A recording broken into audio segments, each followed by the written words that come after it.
Izi mpuguke zabitangarije mu karere ka Musanze nyuma y'ibiganiro by'iminsi 2 byazihuzaga n'inzego zitandukanye zirimo iz'ubutabera, abanyamategeko n'izindi nzego zifite aho zihurira no kurengera urusobe rw'ibinyabuzima.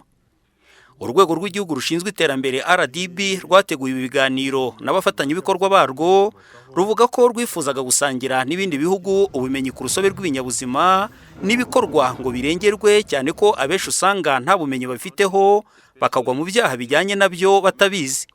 Bimwe mu bihugu byagaragaje ko byashyizeho ingamba zikaze zo kurengera ibi binyabuzima, aho hamwe hagiye hashyirwaho inzego zihariye z'ubushinjacyaha n'ubutabera byo kubikurikirana.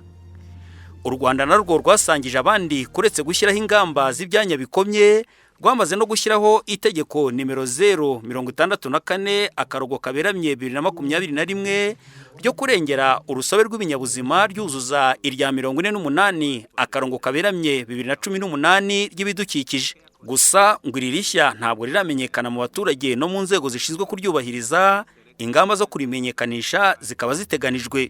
Ese ni iki u Rwanda rwungukiye muri ibi biganiro? Ngo Teresfore ni umukozi wa RDB mu ishami ry'ubukerarugendo no kubungabunga pariki z'igihugu. Hari abadusangije ibyo bamaze kugeraho mu rwego rwo gutahura ubucuruzi butemewe bifashishije imbwa. Hari imbwa izitumenyereye zitahura ibiyobyabwenge ku mipaka cyangwa ku kibuga cy'indege, hari ahandi banakoresha izatojwe kugira ngo zitahure ibikomoka ku binyabuzima by'agasozi biba byashimuswe. Si u Rwanda rwagize ibyo rwungukira muri iyi nama gusa, kuko ngo n'abandi ari uko. Dr. Andrew Seguya ni umunyamabanga nshingwabikorwa wa Grita Virunga ihuriweho n'u Rwanda, Uganda na Repubulika Iharanira Demokarasi ya Kongo. A lot of important resolutions have been made. Ibyemezo byinshi byafashwe bifite akamaro.